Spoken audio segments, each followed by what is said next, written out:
Bonjour à tous, je suis Henri Désiré Nzouzi et c'est depuis le Pullman Grand Hôtel Kinshasa que je vous accueille pour vous parler du tout nouveau rendez-vous audiovisuel congolais, le JT diplomatique.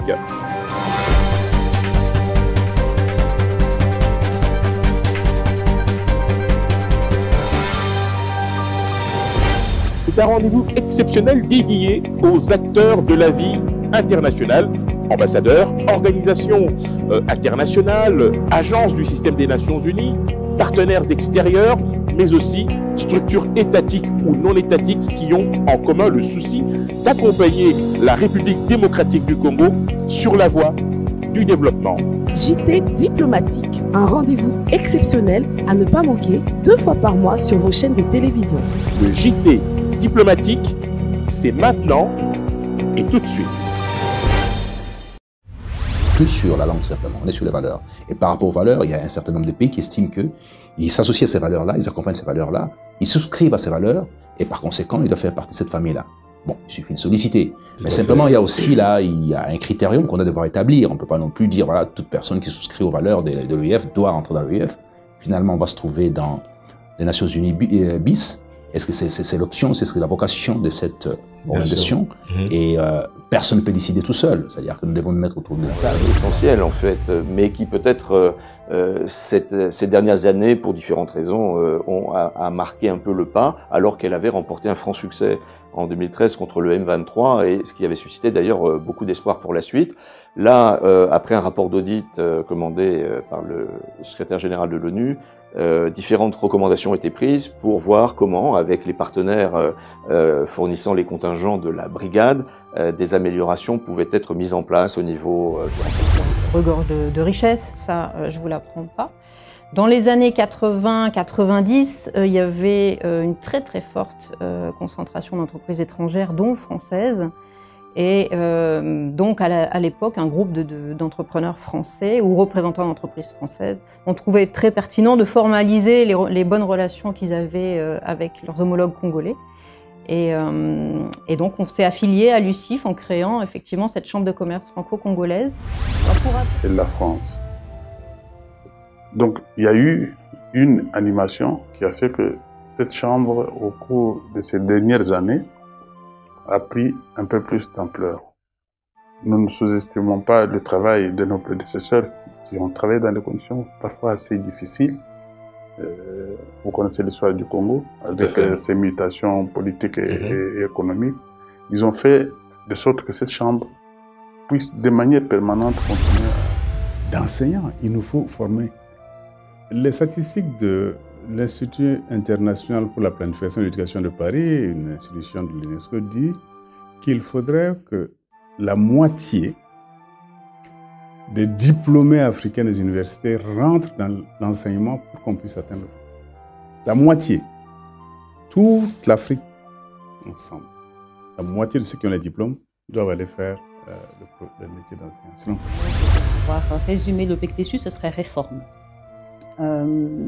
Et un deuxième, ce serait sectoriel. Il faut savoir que le PEC-PSU est le premier projet sectoriel de l'éducation qui implique 2 ministères. Le ministère de l'enseignement primaire, secondaire et technique et le ministère de l'enseignement supérieur et universitaire. C'est la première fois que l'on a un tel projet. C'est donc une bonne chose et parfois de grandes difficultés. Et c'est un projet qui, justement, finance toute une série de réformes. Au niveau de l'enseignement secondaire, par exemple. On collabore avec la majorité des institutions nationales, internationales en fait, qui se trouvent à l'extérieur. Et je vous dis, moi, parfois j'ai l'impression que je travaille plus à l'extérieur du pays qu'à l'intérieur, de par ce fait. Parce qu'on doit être présent et que le secteur privé a besoin d'être présent, même au niveau de la Commission européenne aussi. D'ailleurs, je sais que je vous y rencontre chaque année, n'est-ce pas, aux Journées européennes sur le développement, l'Afrique et autres. Et donc voilà, donc nous sommes, la FEC essaye vraiment d'être dynamique en étant ambassadeur, d'être un peu la cheville ouvrière en quelque sorte de toutes les décisions qui doivent se prendre au niveau de la conférence des chefs d'État.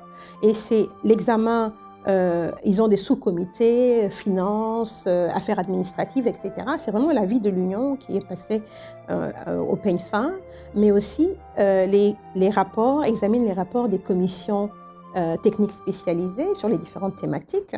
de mise en œuvre de l'agenda 2063. C'est aussi... Cette première année, c'est surtout que c'est un grand plaisir d'être ici en RDC, de connaître le pays, de connaître le peuple congolais et les traditions congolaises et bien sûr aussi de suivre la situation dans le pays et bien sûr pour renforcer les relations entre nos deux pays, entre la Suède et la RDC, qui ont toujours été bonnes. Construit autour de l'exploitation positive de la nature, donc ce qui s'appelle la révolution verte. Alors quand je regarde le Congo, je vois une autre immense richesse, toutes les ressources naturelles, pas en sous-sol, mais ce qui est en surface.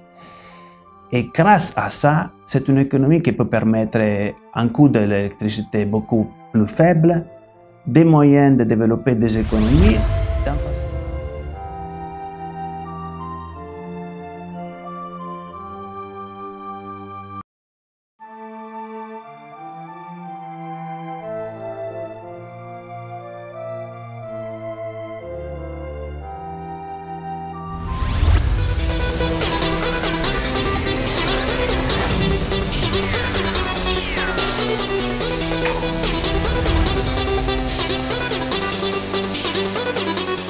Bienvenue dans Flash Echo, cette nouvelle rubrique du JT diplomatique, une manière pour nous d'avoir un regard sur le monde qui nous entoure, et les questions économiques sont inhérentes à la marche du monde. Vous le savez depuis maintenant plusieurs années. Ainsi qu'on parlera de la crise. Alors aujourd'hui, on parle bel et bien de la crise parce que c'est une situation qui a dépassé le délai que je venais d'énumérer tantôt.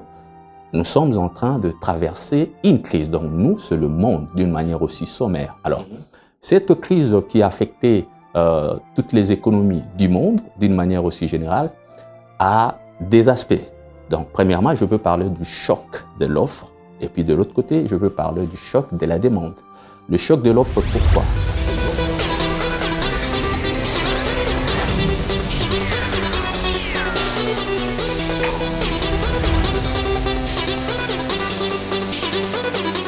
Bienvenue dans ce nouveau numéro de Flash Echo. Vous le savez, depuis le 1er janvier 2021, la zone de libre-échange continentale africaine est entrée en vigueur. Sur les 54 pays de l'Union africaine, seuls 34 l'ont. Pour répondre à cette question, il faut comprendre que la ZLECAf va avoir des implications, notamment ce qu'on appelle la suppression de barrières tarifaires, de barrières douanières. Une fois que vous adhérez à cette vaste zone de libre-échange, vous renoncez à vos droits de douane. Or, vous le savez, la configuration de l'économie africaine, il existe de fortes disparités en termes de PIB. Il y a des pays qui ont de PIB qui avoisinent. À l'heure actuelle, c'est un peu bizarre à dire, mais c'est l'investisseur sérieux. On ne peut pas parler chiffres aujourd'hui. Non, c'est vraiment ça. Il y a tellement d'investisseurs qui viennent, surtout avec le nouveau régime dans notre pays. On parle investisseurs depuis 2 ans, mais il est difficile de trouver ces investisseurs-là avec des grands comme des petits projets qui viennent, qui sont sérieux par rapport à ce qu'ils font et qui sont prêts à prendre le risque. C'est pour ça que j'ai dit des investisseurs sérieux. Parce que pour nous, au Congo, ce dont on a besoin, c'est pas des gros... à planter des arbres, et je peux vous rassurer que l'opération continue. Donc nous avons avec mon équipe et notre entreprise mis sur pied ce qu'on appelle un puits de carbone. Donc concrètement, ça veut dire que nous avons transformé un espace écologique qu'on appelle la savane herbeuse du plateau des Batéké en une forêt. Et l'intérêt de ce genre de démarche, il est multiple. D'abord, comme nous pratiquons de l'agroforesterie, on combine des plantations... La RDC s'était retirée pour soutenir la candidature de l'Afrique du Sud, le candidat sud-africain, et qui l'a emporté. Il faut oublier ça.